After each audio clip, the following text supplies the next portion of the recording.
नमस्कार, मैं हूं अमीश देवगन। बंगाल में सियासी बवाल में नया अध्याय जुड़ गया है, क्योंकि सीबीआई ने बंगाल के कोयला कांड के खिलाफ केस शुरू कर दिया है, यानी जांच को शुरू कर दिया है।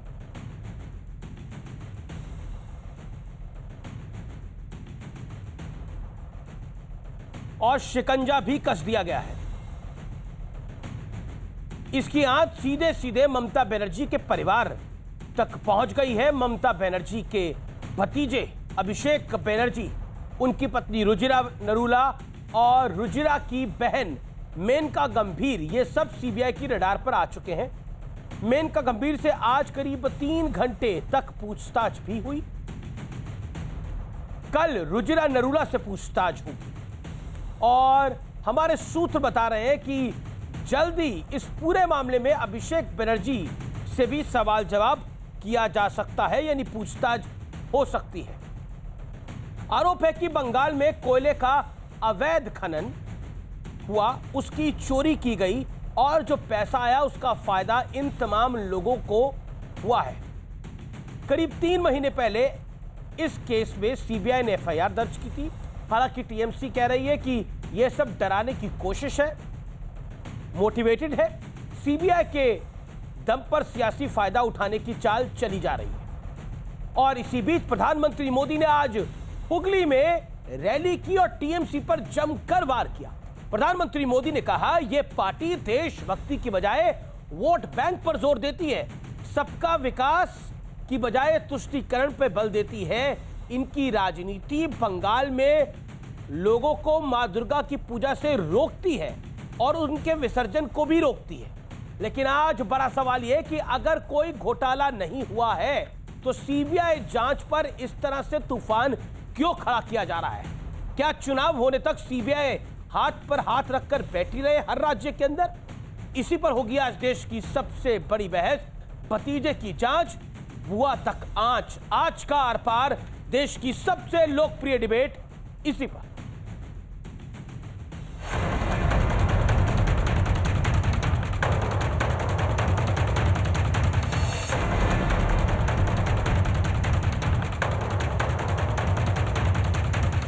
बंगाल में नया सियासी तूफान आ गया है। ममता बनर्जी के भतीजे अभिषेक बनर्जी के घर तक कोयला कांड की जांच की आंच पहुंच चुकी है। भारत माता की, भारत माता की। कोयला तस्करी मामले में सीबीआई ने अभिषेक बनर्जी की पत्नी रुजिरा को नोटिस दिया है। कल उनसे पूछताछ होने वाली है। इस केस में सीबीआई आज रुजिरा की बहन मेनका गंभीर से पूछताछ करने उनके घर पहुंची। नवंबर 2020 में इस केस में पहली एफआईआर दर्ज हुई। ये एफआईआर अवैध खनन और कोयले की चोरी के आरोप में दर्ज हुई थी। আর জেল টেল দেখি প্লিজ আমাদের ভয় দেখাবেন না। বন্দুকের সাথে যারা লড়াই করে এসেছি তারা আবার র্যাটের সাথে লড়াই করতে ভয় পাবো কেন? আসানসোলের মাটিতে দাঁড়িয়ে এখানকার একটা সাদা বাচ্চা 8 থেকে 80 সবাই জানে যে লালা অনুপ মাঝি তার টাকা কারা নিত, ও সেই টাকা যে তোলাবাজ ভাইপোর বাড়িতে গেছে সবাই জানে। এবং আমি তমলুকের একটা সভাতে বলেছিলাম, থাইল্যান্ডের ব্যাংককের কাশিকর যে ব্রাঞ্চ, সেখানে টাকা জমা পড়তো Bhatt. BJP is left with no allies, so their only allies are CBI and ED.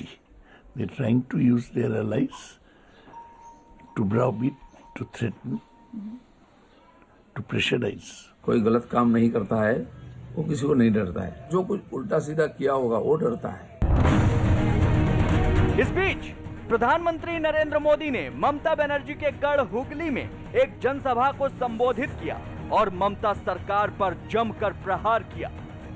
ये वो राजनीति है जो देशभक्ति के बजाय वोट बैंक, सबका विकास के बजाय तुष्टीकरण को बल देती है। आज यही राजनीति बंगाल में लोगों को मां दुर्गा की पूजा से रोकती है। उनके विसर्जन से रोकती है। भाजपा उस सोनार बांग्ला के निर्माण के लिए काम करेगी, ऐसा बंगाल जो टोलाबाजी से मुक्त होगा, रोजगार और स्वरोजगार से युक्त होगा।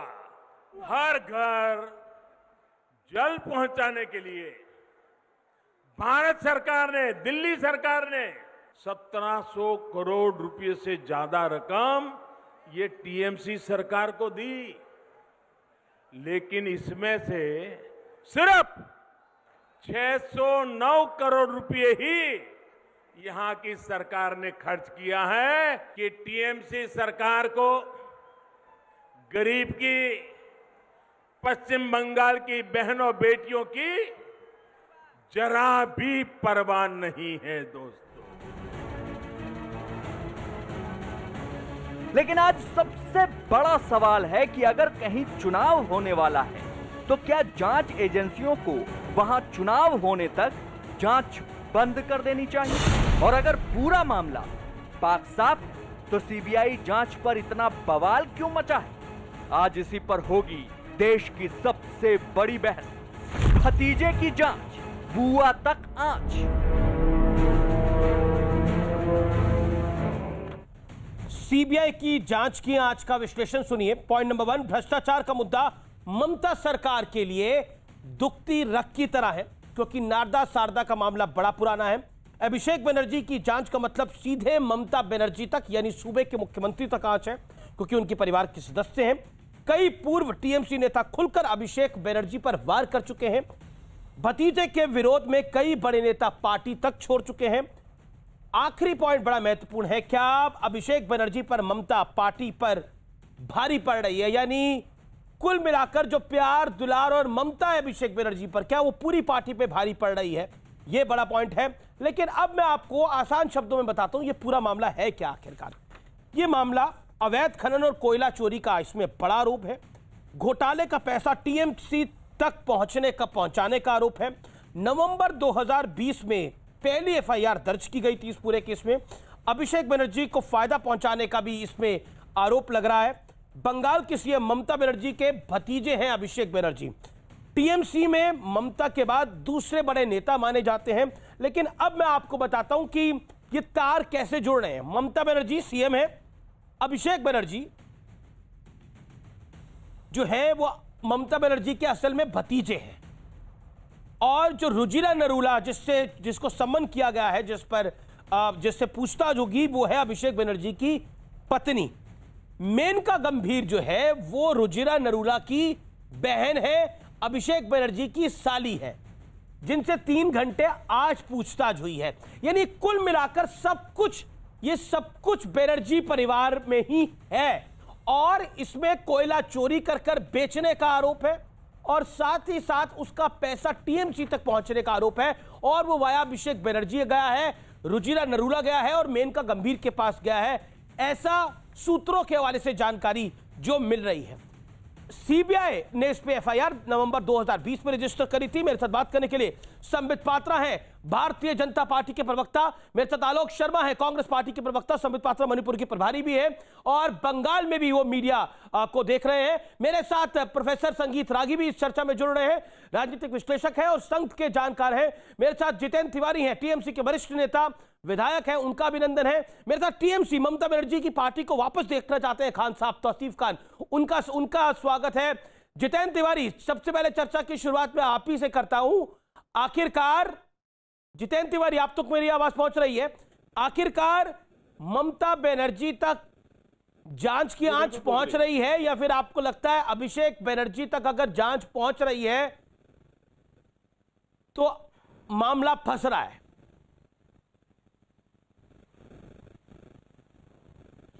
देखिए, जब बंगाल में चुनाव होने हैं तो चुनाव के पहले इस तरह के हथकंडे अपनाए जाएंगे, इसका अंदेशा हम लोगों को पहले से ही था जी। भारतवर्ष के हर देश में जहां जहां चुनाव हो रहा है, भारतीय जनता पार्टी के खिलाफ जो पार्टियां हैं वहां इस तरह का हथकंडा अपनाया जाता है। लेकिन राजनीति के चक्कर में मां बहनों तक पहुंच जाएंगे, बंगाल के मां बहनों का भी अपमान करेंगे, वहां तक सीबीआई को ये ठेल के पहुंचा देंगे, ये हम लोगों ने नहीं सोचा था। नहीं, मां बहन कैसे राजनीति भारतीय जनता पार्टी के लोग करेंगे, जितेंद्र जी आपने बड़ी बात बोली कि मां बहनों तक पहुंच जाएंगे, मां बहन कैसे, मां कौन और बहन कौन? मेन का गंभीर तो अभिषेक बनर्जी की साली है, रुजिरा नरूला की बहन है, वो बंगाल की बहन तो नहीं हो सकती। मां दुर्गा से शुरू करते हैं, नहीं तो ये करप्शन के केस में, मां दुर्गा ये करप्शन के केस में मां दुर्गा कैसे बीच में आ गई? मां दुर्गा के वक्त मां दुर्गा की बात हम कभी और करेंगे, अभी तो इस करप्शन केस की बात होगी ना। नहीं, ये तो बहाना है, ये तो बहाना है। असली निशाना है बंगाल की महिलाएं, बंगाल की मातृशक्ति इनका असली निशाना है। सीबीआई तो केवल एक बहाना है, ये जांच केवल बहाना है। जांच केवल बहाना है। संबित पात्रा, आज सुबह से दो खबरें आई। पहली खबर, पुडुचेरी की सरकार निपट गई है। दूसरी खबर आई कि बंगाल के अंदर सीबीआई दस्तक दे रही है, अभिषेक बनर्जी के घर तक पहुंच रही है। लोकतंत्र सुबह से खतरे में आ चुका है और अब तो बंगाल की मां बहनें भी खतरे में आ चुकी हैं, जो कि तिवारी जी ने कहा।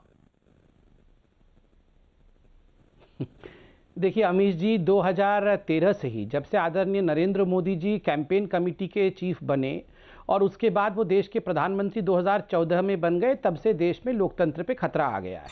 तब से ये सारे लोग सुबह 6 बजे से शाम के 6 बजे क्या, रात के 12 बजे तक ही चिल्लाते रहते हैं, खतरा खतरा, लोकतंत्र में खतरा, और चिल्ला चिल्ला कर बोलते हैं।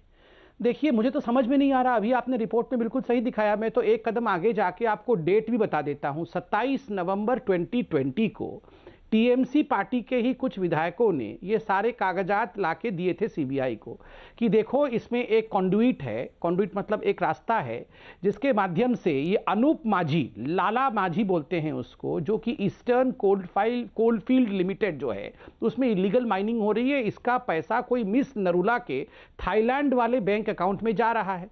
ये तो पूरा का पूरा वेस्ट बंगाल जानती है।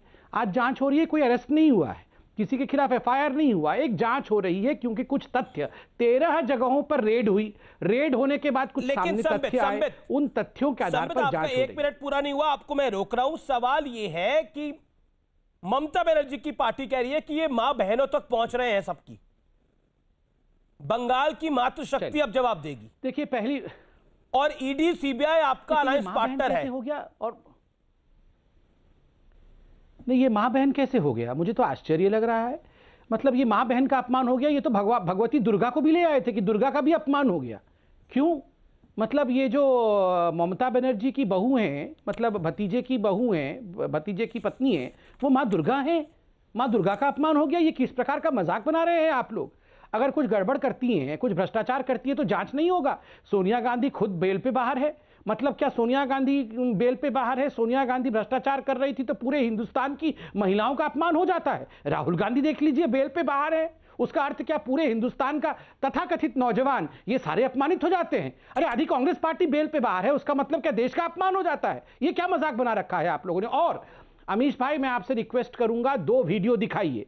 एक वीडियो अभिषेक बनर्जी अर्थात भाईपो जो है वो खुद भाषण दे रहे हैं, गाली दे रहे हैं और कह रहे हैं कि हिम्मत है तो जांच करा लो, मैं फांसी चढ़ने के लिए तैयार हूं, हिम्मत है तो जांच करा लो। आज जांच हो रहा है तो परेशानी है। और एक स्टेज पे ममता बनर्जी आज से 2 हफ्ते पहले भाषण दे रही है, रंबा रंबा खंबा खंबा बम्बा बम्बा, मतलब उन्होंने कविता लिखा था, रंबा रंबा खंबा खंबा बम्बा बम्बा ए दुइटो काला कागा।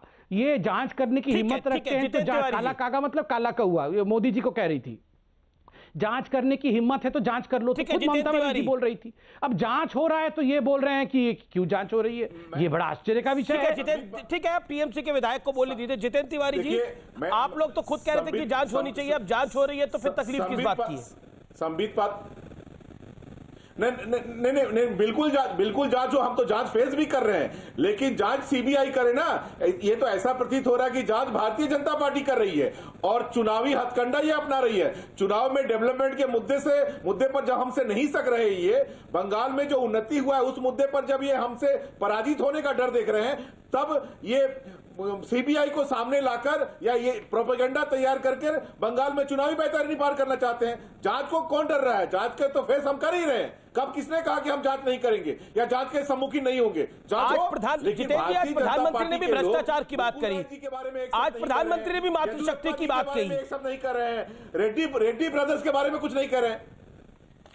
बिल्कुल बिल्कुल बिल्कुल बिल्कुल, क्योंकि हम लोगों ने देखा है कि मां दुर्गा को अपमानित करने से लेकर बार बार बंगाल में जब भी किसी महिलाओं को प्रताड़ित करने का मौका इन्हें मिलता है, ये छोड़ते नहीं। और सीबीआई की ये जांच है, इसका अभिमुख जिस तरह से एक मां एक बहन की तरह किया गया, इससे लगता है कि ये बंगाल की मां बहनों का अपमान करना चाहते हैं और इसके खिलाफ बंगाल की मां बहनें तैयार हैं। तिवारी जी, पर मुझे ये समझ में नहीं आ रहा कि अभिषेक बनर्जी की पत्नी रुजिरा नरूला जी और उनकी साली मेनका गंभीर ये पूरी बंगाल की मां बहनें कैसे हो सकती हैं?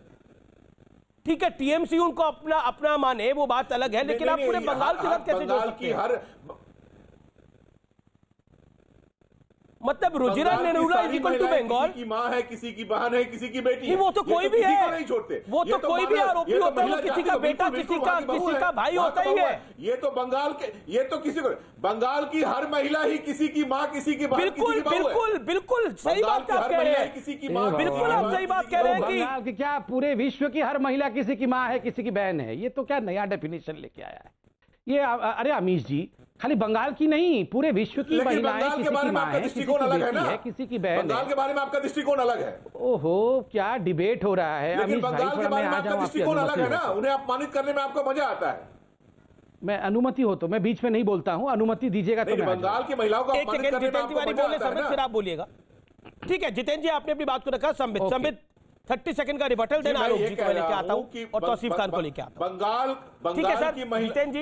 बंगाल की महिलाओं को अपमान करने में इन्हें मजा आता है। ठीक है, okay, you made your point Jitendra ji. Let's Sambit Bengal की महिलाओं को आज प्रधानमंत्री ने भी बात करी। अरे हो गया, 20 बार कह दिया आपने ये बात। देखिए, मुझे तो समझ में नहीं आ रहा है ये क्या लॉजिक है, ये क्या आर्ग्यूमेंट है। मैं तो मानता था ऐसा आर्ग्यूमेंट केवल राहुल गांधी दे सकते हैं, मगर जितेंद्र भाई इतने पढ़े लिखे और होनहार व्यक्ति होते हुए ऐसा आर्ग्यूमेंट दे रहे हैं कि जो नरूला जी हैं ये सबकी बहन है, सबकी माँ है बंगाल में, और जो है बंगाल की महिलाएं किसी की माँ होती है, किसी की बेटी होती है। तो ये क्या उड़ीसा की माँ है, महिलाएं जो माँ बेटी नहीं होती हैं? अरे इटली की भी महिलाएं माँ बेटी होती हैं, उड़ीसा की भी होती हैं, दिल्ली की भी होती है। उसका अर्थ ये नहीं है कि उनके खिलाफ जांच ना हो। ये कि नहीं, विषय पे ही बोल रहा हूँ। इनका तो पूरा का पूरा आर्ग्यूमेंट इसी पे है कि माँ बेटी का जो है ये अनादर हो गया। अब मैं आता हूं, जो आज प्रधानमंत्री जी ने कहा उस पर मैं सवाल पूछ रहा हूं। माननीय प्रधानमंत्री जी ने आज सिंडिकेट के बारे में, तोलाबाजी के बारे में और कट मनी के बारे में, इन 3 विषयों पे बातचीत की। मैं सवाल पूछना चाहता हूं सिंडिकेट को लेकर। 2017 के अंदर आप याद करिए, सौगतो रॉय खुद इनके मेंबर ऑफ पार्लियामेंट है। जब उनका घर बन रहा था, वो सुभाष चंद्र बोस के परिवार के हैं, टीएमसी के एमपी है, उनका घर बन रहा था तो टीएमसी के लोगों ने उनसे कट मनी मांग लिया था। ये अखबारों में भी छपा था, उन्होंने कंप्लेंट भी किया था, बाद में उनको वापस किया गया कट मनी। दूसरा, डोला सेन कौन है? अभी भी मैं दर्शकों से कहूंगा, आप प्लीज यूट्यूब में डोला सेन का वीडियो निकालिए। डोला सेन कह रही है सब लोग इकट्ठा करें कट मनी, 75% पार्टी को दे दे, 25% अपने लिए खर्च कर दे तो ठीक है, मगर अगर 25% पार्टी को दोगे और 75% अपने लिए खर्चा करोगे तो ठीक नहीं है। आप बताइए, कमाल है। आलोक शर्मा, आज प्रधानमंत्री आज बंगाल में थे और प्रधानमंत्री ने वहां पर बड़ी सारी बातें करी, लेकिन आज सुबह से कांग्रेस के लिए वाकई दिन खराब रहा। पौंडीचेरी में आपकी सरकार थी, वो चली गई। क्या आपको लगता है बंगाल की लड़ाई में कांग्रेस कहीं खड़ी है?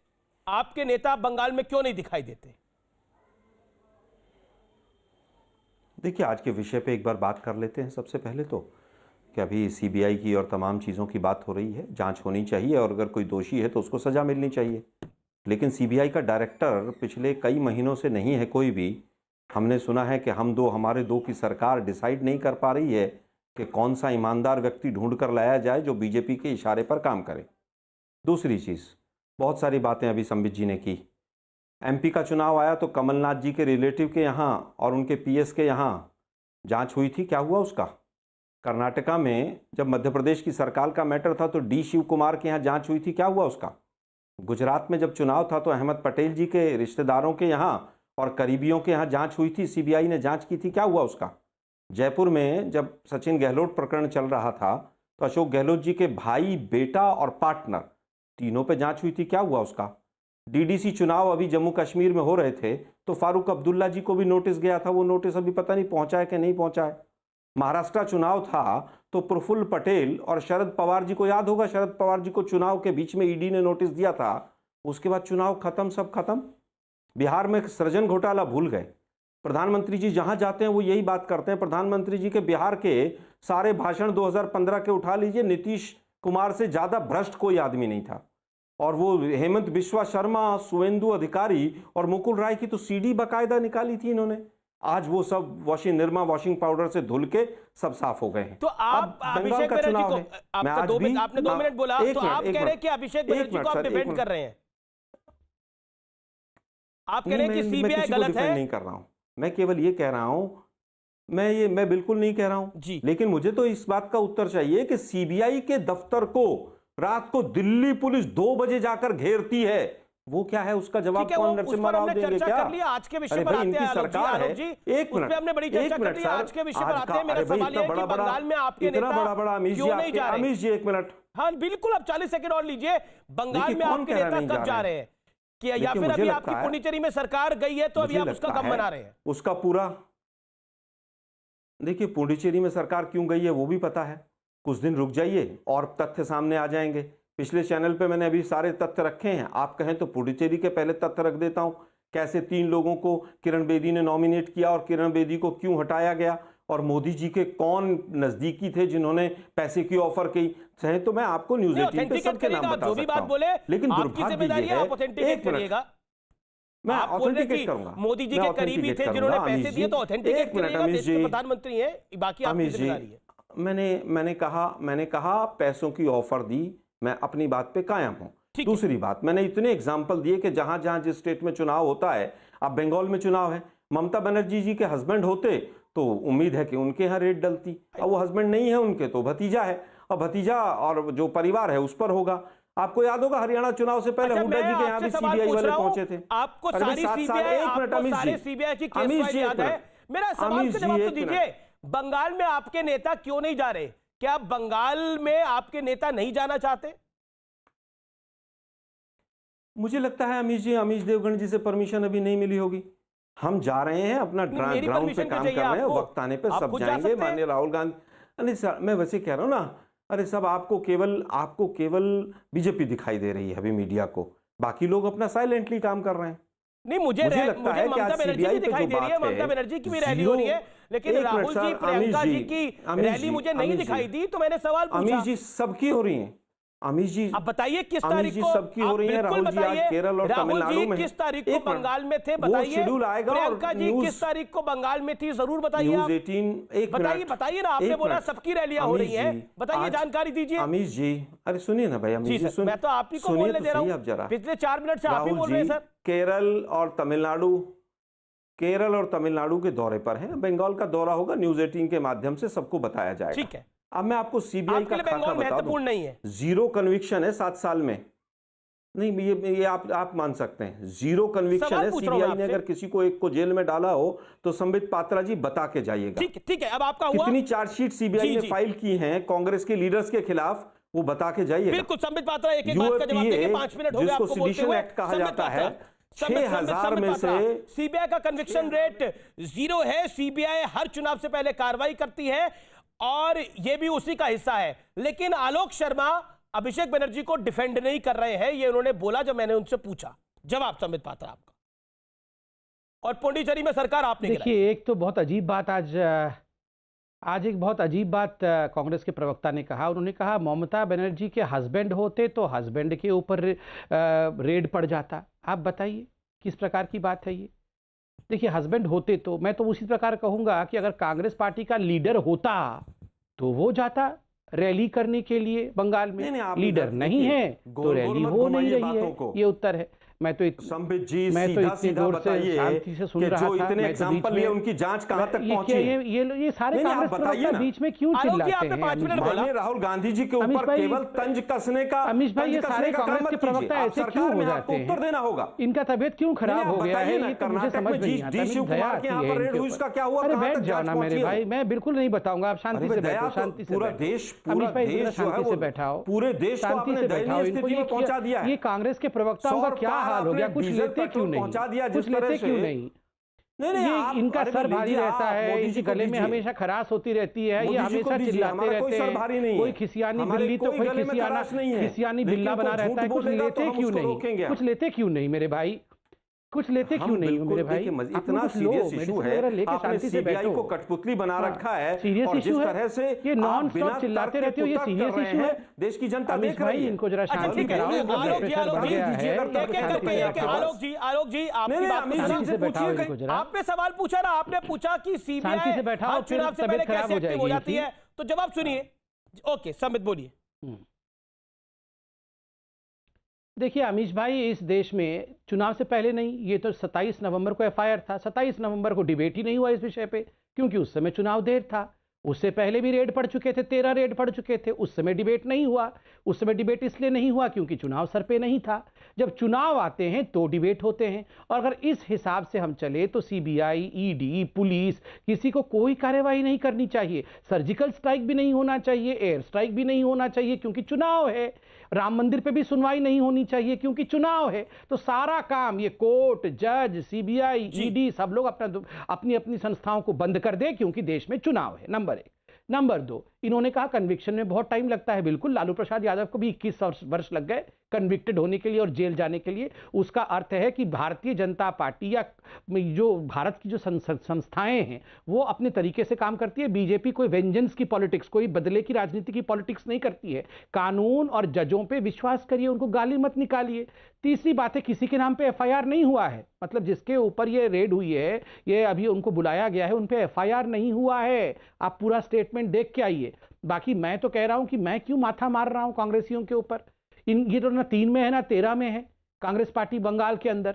मैं तो सवाल पूछ रहा हूं, ये तो कम्युनिस्ट पार्टी के साथ मिलकर बंगाल का चुनाव लड़ रहे हैं और केरल में कम्युनिस्ट पार्टी को गाली दे रहे हैं। तो पहले ये डिसाइड करें कम्युनिस्ट साथ में है या अगेंस्ट में। इंपॉर्टेंट बाद में हमसे पूछेंगे। मैं फिर आलोक जी को मैं 40 सेकंड सुन लूं, फिर मैं उसके बाद संगीत रागी और तौसीफ खान का रुकूंगा। आलोक जी, कांग्रेस पार्टी बंगाल के चुनाव में क्यों नहीं दिख रही? और एक कहीं ना कहीं बड़ा कंफ्यूजन है कि आप लेफ्ट के साथ हैं और आप लेफ्ट से लड़ते भी हैं। क्या आपको लगता है कि आपको कोई काउंट नहीं कर रहा बंगाल के इलेक्शन में और इसलिए आपने हथियार डाले हुए हैं वहां पर?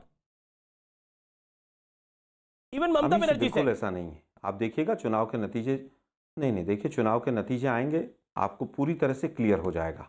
ममता बनर्जी जी भी जिस दिन बनी थी उस दिन कांग्रेस के सहयोग से ही बनी थी। 42 एमएलए थे हमारे, लेकिन जिस तरह का उनका व्यवहार था हम उनसे अलग हो गए। हमने लेफ्ट के साथ जाना उचित समझा, हम लेफ्ट के साथ गए। लेकिन बात यह है आज कि बीजेपी वहाँ या तो हिंदू मुस्लिम करती है या ईडी सीबीआई का यूज करती है। भाई बीजेपी के प्रवक्ता बताएं, वेस्ट बंगाल के लिए 7 वर्षों में हमने ये किया है, ठीक है, हमें इसलिए बंगाल की जनता वोट दे।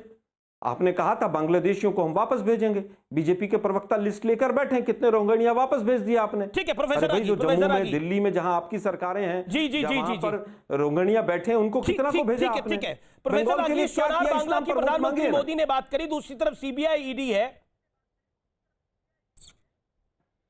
टीएमसी के प्रवक्ता शायद सो गए हैं, जगा दीजिए जरा उनको। बोलिए संगीत रागी, प्रोफेसर रागी बोलिए आप। देखिए, सबसे पहले अमीश जी मैं ये कहना चाहूँगा कि जब कांग्रेस पार्टी ने केंद्र में सत्ता छोड़ी थी तब सीबीआई का कन्विक्शन रेट जो था वो 69% के आसपास था।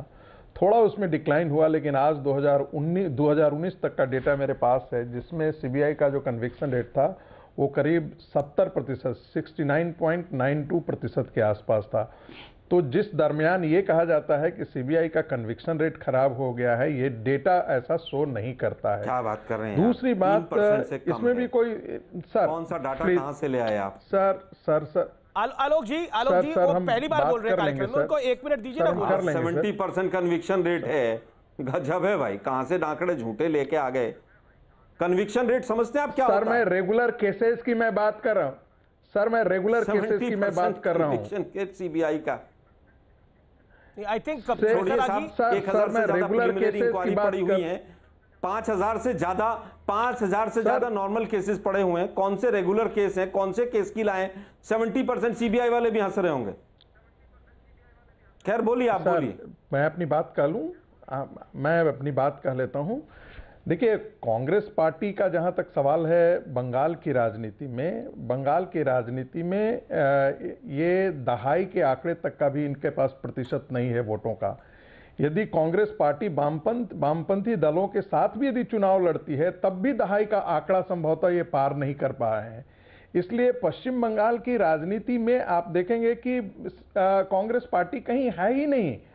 हम वो नहीं फ्रेज यूज करेंगे कि न 3 में न 13 में, लेकिन आप जरा अंदाजा ये लगाइए कि जिस पश्चिम बंगाल में सेनबारी को हम सब जानते हैं, कांग्रेस के कार्यकर्ता को मार करके उसकी मां को उसके बच्चों का खून पिलाने वाले सीपीएम के साथ यदि कांग्रेस पार्टी यदि चुनाव लड़ने के लिए तैयार होती है तो आप अंदाजा लगा सकते हैं कि कांग्रेस पार्टी किस हद तक नीचे जा चुकी है। एक बात और कहना चाहूंगा कि पश्चिम बंगाल ये जो बार बार ये चला आता है कि हिंदू मुस्लिम, अरे साहब, आप आईएमडीटी एक्ट जब पास किए थे और जब मामला सुप्रीम कोर्ट में आया था तो सुप्रीम कोर्ट ने क्या टिप्पणी की थी आपको मालूम है? तो ये बांग्लादेशियों को हटाने के लिए नहीं, भगाने के लिए नहीं, बांग्लादेशियों को बसाने के लिए ये आईएमडीटी एक्ट लाया गया था। तो और आप ही के एक नेता थे आसाम का जो कहते थे, बस 10 सेकंड, आप ही के एक नेता आसाम का कहते थे कि हमारी पार्टी अली और कुली के सहारे सत्ता चलाती है। तो आप समझ सकते हैं कि पश्चिम बंगाल की राजनीति में और आसाम की राजनीति में मुस्लिम फैक्टर को किसने पैटर्नाइज किया। यदि उसके खिलाफ कोई आवाज बोल दी जाती है तो आप उसके कॉम्युनलिज्म के परिप्रेक्ष्य में आप देखना शुरू कर देते हैं। तौसीफ खान, सबसे पहले बंगाल में कांग्रेस की हैसियत क्या है? दूसरा पॉइंट, प्रधानमंत्री ने बोला तुष्टीकरण की राजनीति करती है ममता बनर्जी। तुष्टीकरण की राजनीति का जवाब है भारतीय जनता पार्टी। नहीं, देखिए, ये तो चुनावी जुमला है, ये तो कोई इसमें नया बात नहीं है। ये कोई नया बात प्रधानमंत्री जी ने आज नहीं कह दिया। ये आपके टीवी चैनल में भी बैठकर मुसलसल पिछले 4 साल से यही कहा जा रहा है। तो इससे ज्यादा परेशान होने का बात नहीं है। परेशानी देखिए कब होना चाहिए, जबकि गृह मंत्री ने 2 दिन पहले जब वो बंगाल में आए थे तो उन्होंने क्या भाषण दिया कि मोदी जी ने बंगाल को 3,59,000 करोड़ रुपए एलोकेट किए, और इसके जवाब में जो बंगाल के जो फाइनेंस मिनिस्टर है अमित मित्रा, उन्होंने इसको नकारते हुए कहा कि ये झूठ बात है। बंगाल में जो सेंट्रल स्कीम के लिए जो एलोकेशन हुए हैं वो 1,13,617 करोड़ रुपए है। तो पहले तो गृह मंत्री इस बात का जवाब दें जो बंगाल के फाइनेंस मिनिस्टर ने चैलेंज किया है उन्हें कि आइए आप मेरे साथ डिबेट कीजिए कि ये आंकड़ा आप कहां से लेकर के आते हैं। क्योंकि जब देश का गृह मंत्री ऐसी बातें कहता है तो वो लोगों के कान तक पहुंचता है, उसको मीडिया कवरेज मिलता है और वो जो है मिस इंफॉर्मेशन लोगों में चला जाता है। तो इलेक्शन है, चुनाव है, तो कम से कम इस बात का तो ख्याल रखना चाहिए कि जब एटलीस्ट गृह मंत्री को अगर कोई आंकड़ा दिया जा रहा है बीजेपी की तरफ से, मीडिया सेल की तरफ से, तो उसको जांच पड़ताल कर ले। ऐसे करके अपने गृह मंत्री को वो एम्बैरेस कर देते हैं। अच्छा, ये अभिषेक बनर्जी की धर्मपत्नी से तो पूछताछ हो रही है या फिर उनकी साली से तो पूछताछ हो रही है, इसमें कौन एम्बैरेस हो रहा है? नहीं, इसमें देखिए बंगाल के कोर्ट ने अभिषेक बनर्जी द्वारा फाइल किए गए डेफेमेशन केस के जवाब में बंगाल के कोर्ट ने एक नोटिस इशू कर दिया union home minister Amit Shah ji को 22 तारीख कोर्ट में हाजिर करने का नोटिस दे दिया। तो 22 तारीख को हाजिर होने का उनको नोटिस हुआ तो उन्होंने ठीक 1 दिन पहले अपना जवाब दे दिया, अभिषेक बनर्जी के घर में सीबीआई का नोटिस भेज दिया।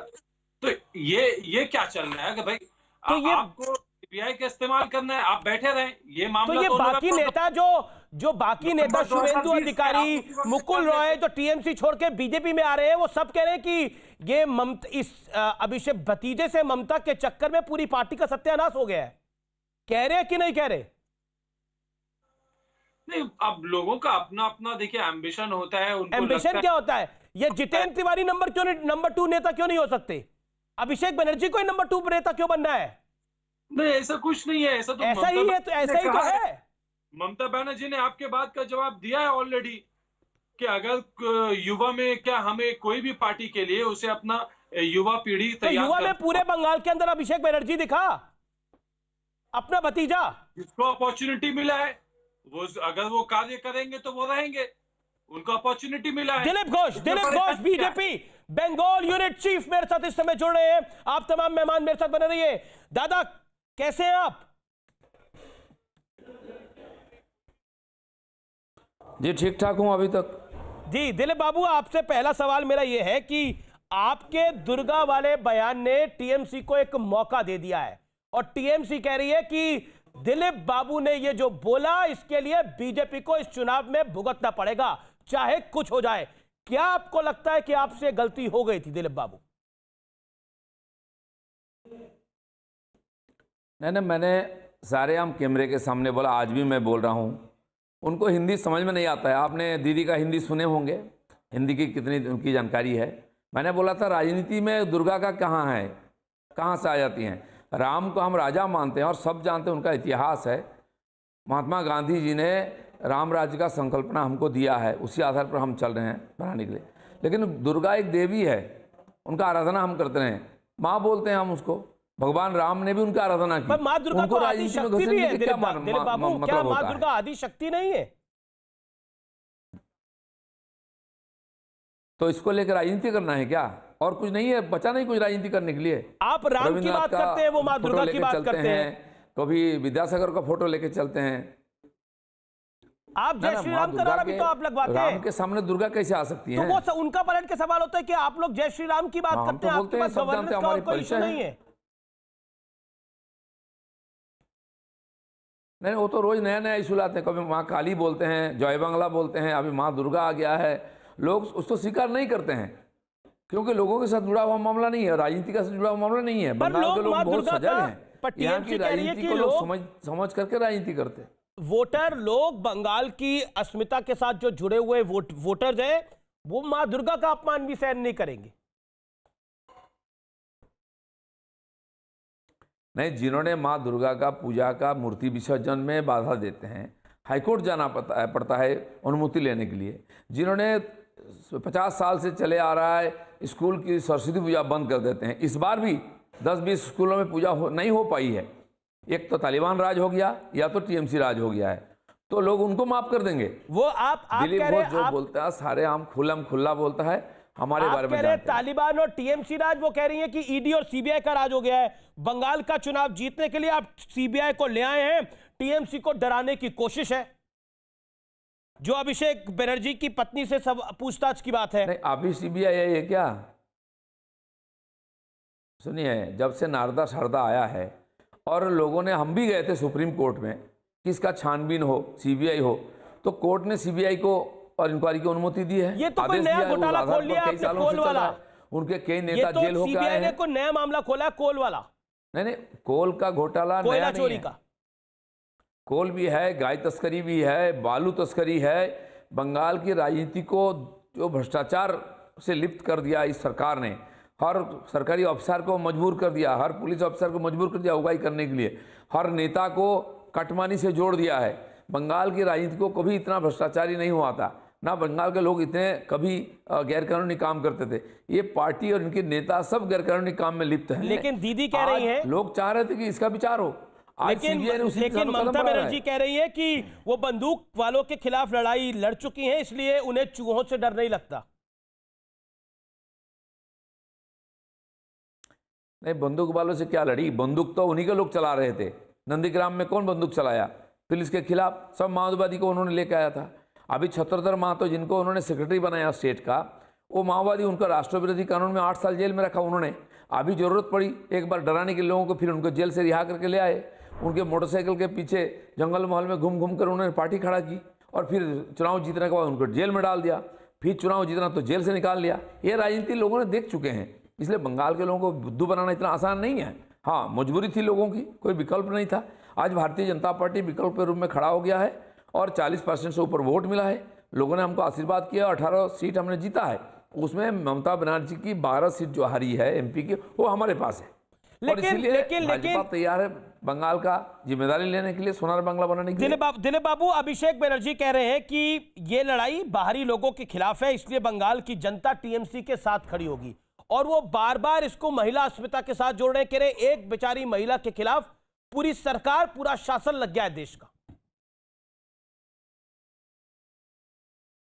ये बाहरी और भीतरी की बात कहां से आ गई? उनकी खुद की पत्नी बाहरी नहीं है कि पंजाब की नहीं है? उनका पासपोर्ट है थाईलैंड का। ये गृह दफ्तर ने अभी निकाला है, लोग बोलते थे। उनके जो सलाहकार है प्रशांत किशोर जी, वो बिहार से आए हैं। और प्रधानमंत्री गृह मंत्री बाहरी हो जाते हैं। ये कौन सा लॉजिक है? बंगाल के लोग हंसते हैं इस पर कि इतनी दयनीय स्थिति इनकी। काल तो ढिंडोरा पीटते थे कि हमने इतना विकास किया, उतना विकास किया है। आज क्यों महिला को सामने ले आते हैं? माँ दुर्गा को क्यों सामने ले आते हैं? ममता बनर्जी आप बोलते हैं वो कहते हैं कि हम क्या करें, जय श्री राम का जवाब है मां दुर्गा। वो कहते हैं ईडी सीबीआई की आप बात करेंगे तो हम विक्टिम कार्ड खेलेंगे। राजनीति में तो होता है दिलीप बाबू, साम दाम दंड भेद, हर चुनाव से पहले ये सब कुछ होता है। ना वो भी खेलना कौन मना कर रहा है? वो तो हमारे आपको लग रहा है कि इतनी आसान राह नहीं है। और कौन कौन केस नहीं उसमें? नहीं, राह तो जानते हैं हम, राह बहुत कठिन है, लेकिन हम जीतेंगे क्योंकि राह कठिन है लेकिन हम जीतेंगे इलेक्शन में। और फाइनल बाकी है, वो भी धमाके से जीतेंगे, धमाके से जीतेंगे, बिल्कुल जीतेंगे। और लोग जिताने को तैयार हैं। कांग्रेस और लेफ्ट को आप कैसे आंकते हैं? आप स्टेट प्रेसिडेंट है बीजेपी के, कांग्रेस और लेफ्ट को आप कैसे आंकते हैं? देखिए, उन बेचारे तो अस्तित्व का लड़ाई लड़ रहे हैं। एक का 6% वोट मिला, एक का 7% लोकसभा चुनाव में। लोगों ने उनको आईना दिखा दिया, क्योंकि उनको 30 साल और 34 साल लोगों ने मौका दिया है। बंगाल को कहां से कहां ले आए उन लोगों ने। आज बंगाल छोड़ करके नौजवान लोगों को पढ़ने के लिए और बेंगलुरु जाना पड़ता है, हैदराबाद जाना पड़ता है नौकरी चाकरी के लिए, या तो हरियाणा, या तो गुजरात, या तो महाराष्ट्र, या तो कर्नाटक, मध्य प्रदेश जाना पड़ता है। और दवाई के लिए लोगों को बेलोर, चेन्नई, मुंबई जाना पड़ता है। ये बंगाल की स्थिति है। इनको वोट नहीं मिलती है बंगाल से, इसलिए ये रोहिंग्या और बांग्लादेशी घुसपैठियों को ले आते हैं यहाँ। वहाँ से कलाकार को ले आते हैं चुनाव प्रचार के लिए यहाँ। वहाँ से खिलाड़ी को ले आते हैं दुर्गा पूजा उद्घाटन के लिए। और क्या बाकी है? अभी जो स्लोगन चल रहा है ना, खेला होवे और जय बांग्ला, ये भी बांग्लादेश का स्लोगन है, ये भी ले आए। ये कहाँ से उधार लाएंगे? इसको बांग्लादेश बनाने का चक्कर में है, इसलिए बंगाल के लोग डरे हुए हैं। बड़ा बयान है आपका ये कि आप कह रहे हैं कि ये बांग्लादेश बनाना चाहते हैं, असल में बंगाल को साथ जीना चाहते हैं, इसीलिए परिवर्तन चाहिए। जी, इसीलिए परिवर्तन की आप बात करें। बहुत बहुत शुक्रिया दिलीप बाबू हमारे साथ जुड़ने के लिए। इस आज खास दिन पे प्रधानमंत्री का आज दौरा था, प्रधानमंत्री ने बहुत कुछ बोला। 1500 रैली बीजेपी करेगी, भारतीय जनता पार्टी का मेगा प्लान है। मैं सीधा रुख करता हूं जितेंद्र तिवारी का, जितेंद्र तिवारी और तौसीफ खान। मैं 40-40 सेकंड आपके पास आता हूं, पहले तौसीफ आपके पास आता हूं। आपने दिलीप बाबू को सुना, उन्होंने बोला कि बंगाल को बांग्लादेश हम नहीं बनने देंगे, और कहा मैंने मां दुर्गा का अपमान नहीं किया। मां दुर्गा शक्ति है और हम उस पर विश्वास करते हैं। बोलिए। देखिए, उन्होंने जो अपमान किया है स्टेज में बैठ करके किया है, और बंगाल की जनता तक वो सारा मैसेज पहुंच चुका है। अब वो अपना डैमेज कंट्रोल के लिए जो कहना वो कह सकते हैं। और रही जहां तक बात बांग्लादेश तो बनने वाला है नहीं, लेकिन ये बीजेपी को बंगाल को गुजरात बनाने नहीं दिया जाएगा। बंगाल जो है वो बंगाल ही रहेगा। ठीक है, ये फैसला ले लिया। ओके, संबित पात्रा, बंगाल को गुजरात नहीं बनने देंगे। कौन बना रहा है बंगाल को गुजरात? कौन बना रहा है? क्या प्रधानमंत्री अगर गुजरात के हैं तो वो बंगाल नहीं जा सकते हैं? क्या गृह मंत्री अगर गुजरात के हैं तो वो जा नहीं सकते? अगर हमारे पार्टी के अध्यक्ष हिमाचल के हैं और वैसी उनकी धर्मपत्नी खुद बंगाल की है तो वो बंगाल नहीं जा सकते हैं? ये किस प्रकार की बात है? क्या बंगाल कोई स्वतंत्र रिपब्लिक है क्या? अभी दिलीप घोष ने एक महत्वपूर्ण बात कही। देखिए, मैं तो सभी महिला का सम्मान करता हूं, और बिल्कुल कौन पत्नी है, किससे आपकी शादी होगी, ये तो अच्छी बात है, आप प्यार करके जरूर करिए। खुद भाईपो जो हैं अभिषेक जी, उनकी शादी तो पंजाब में हुई है, तो क्या बंगाल पंजाब बन गया? तो क्या बंगाल परिवर्तित हो गया? आप बताइए। प्रशांत किशोर को आप लेकर आए बंगाल में, तो क्या बंगाल बिहार बन गया? क्या बंगाल परिवर्तित हो गया?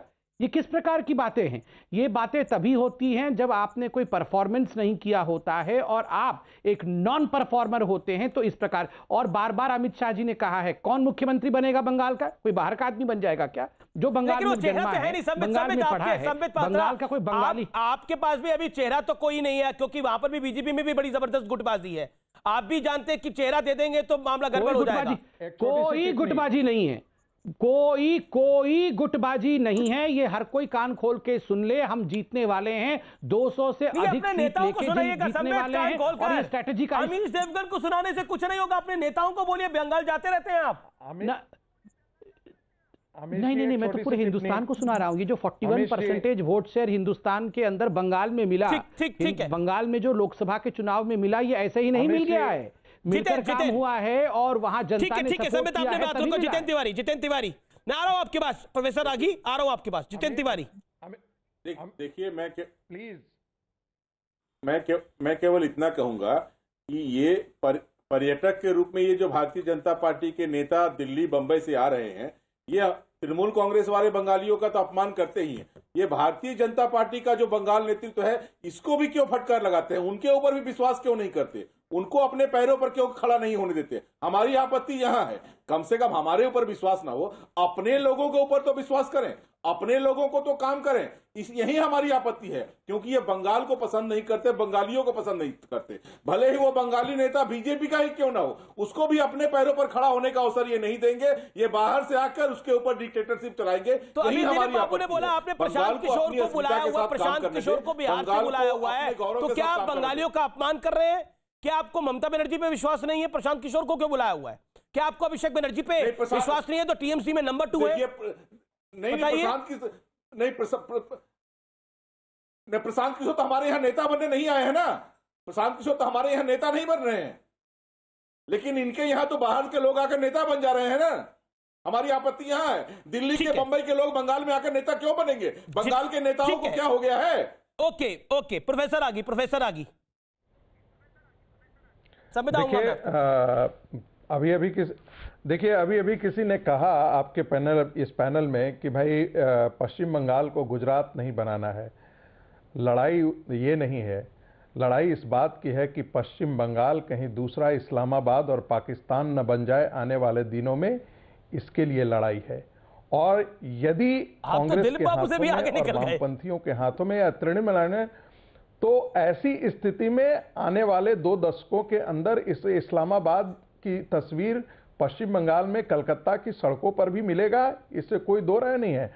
मालदा और वसीरहाट ये एक सिर्फ उदाहरण थे, आने वाले दिनों में और भी चीजें हैं। दूसरी बात मेरा कहना था, मेरे मित्र आलोक जी कह रहे थे, वह टिप्पणी कर रहे 3% कन्विक्शन रेट। मित्र 3% conviction rate high profile cases में है, बाकी ऐसे 70% का कन्विक्शन रेट सीबीआई का डिबेट का विषय नहीं है कि कन्विक्शन रेट की सीबीआई का कितना है वो भी नहीं है। ये आप लोग एक दिन चाय पे चर्चा अपने घरों में कर लीजिएगा, एक दूसरे को फोन लगाकर। मैं इस समय मेरे को आलोक शर्मा का रुख करना है। आलोक शर्मा, मैं आपसे जानना चाहता हूं, क्या आपको लगता है कि आपको ना टीएमसी सीरियसली ले रही है बंगाल की लड़ाई में? जिस तरह से लगातार ममता बनर्जी कह रही है कि कांग्रेस को हमारे साथ आ देना चाहिए, उनका जो छुट्टा पुट्टा वोट बैंक है वो बीजेपी को मदद कर देगा, और बीजेपी तो आपका नाम ही नहीं लेती। मैंने दिलीप बाबू से सवाल पूछा, उन्होंने नाम ही नहीं लिया पूरी उसमें कांग्रेस का। कहीं जवाब दीजिए।